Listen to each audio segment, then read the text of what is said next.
In the vibrant cultural tapestry of Nigeria, there exists a deeply ingrained prejudice that has cast a long shadow on the lives of individuals with albinism. The history of albinism taboo in Nigeria dates back centuries, deeply rooted in cultural beliefs and superstitions. Albinism is a genetic condition characterized by a lack of pigmentation in the skin, hair, and eyes, and has been met with fear, ignorance, and discrimination in many Nigerian communities. Within some Nigerian cultures, albinism is associated with supernatural powers, considered either as a blessing or a curse.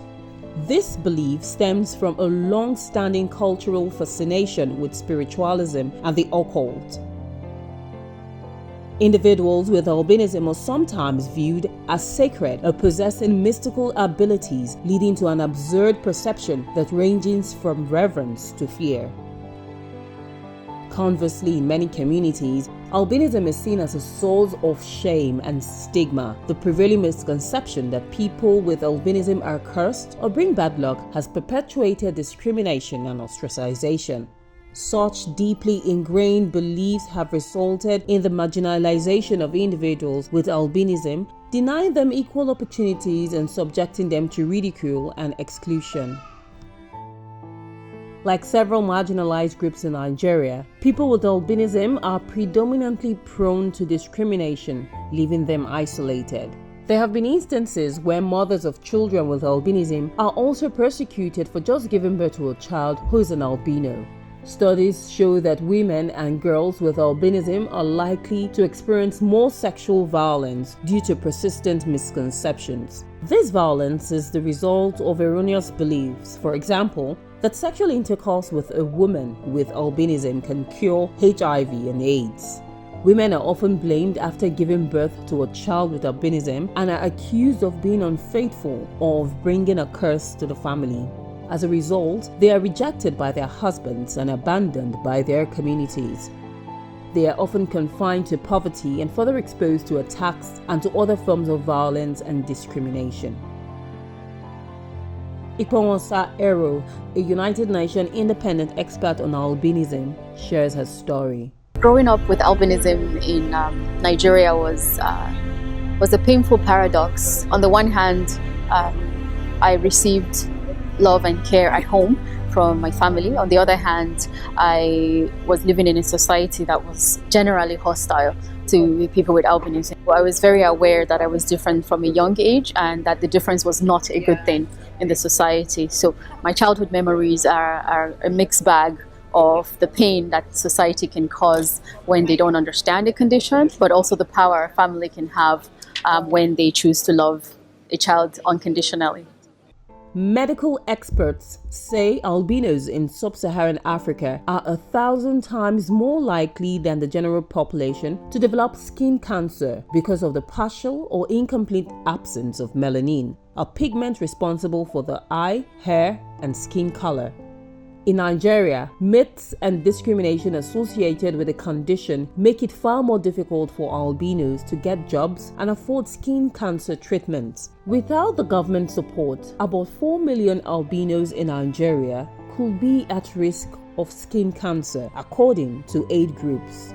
Nigerian authorities started a program in 2007, and the Albinism Association of Nigeria says around 5,500 patients benefited from it before it was discontinued for the lack of funding.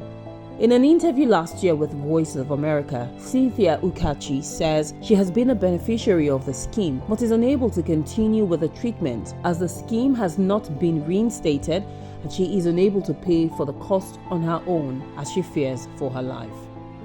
Noticing this issue again, I already know what it is, but I couldn't go back to the hospital knowing I'll be asked to pay. And the money is what I do not have. If the government wants me to leave, if the government wants persons with albinism to leave, they should reinstate the free cancer treatment. Efforts to change the albinism taboo in Nigeria have gained momentum in recent years. Human rights organizations, advocacy groups, and individuals with albinism themselves have been actively working to raise awareness, promote education, and fight against discrimination. Legislative measures such as the Nigerian Discrimination Against Persons with Disabilities Prohibition Act of 2018 aim to protect the rights of individuals with albinism and ensure their equal participation in the society. Jake Ekpele, the founder of TAF Foundation, have been at the front burner on the fight for inclusion for albinos and people with disability entirely by creating awareness through various discussions, sensitization programs, and campaigns. Even the current administration started a skeletal implementation at the beginning of their tenure, but then reneged. And the reason is simply that poverty of funds and the fact that they cannot continue to offer this treatment. And of course, the effect is that persons with albinism are dying in droves. While progress has been made, there is still much work to be done to eradicate the albinism taboo and discrimination and myths against persons with disabilities in Nigeria.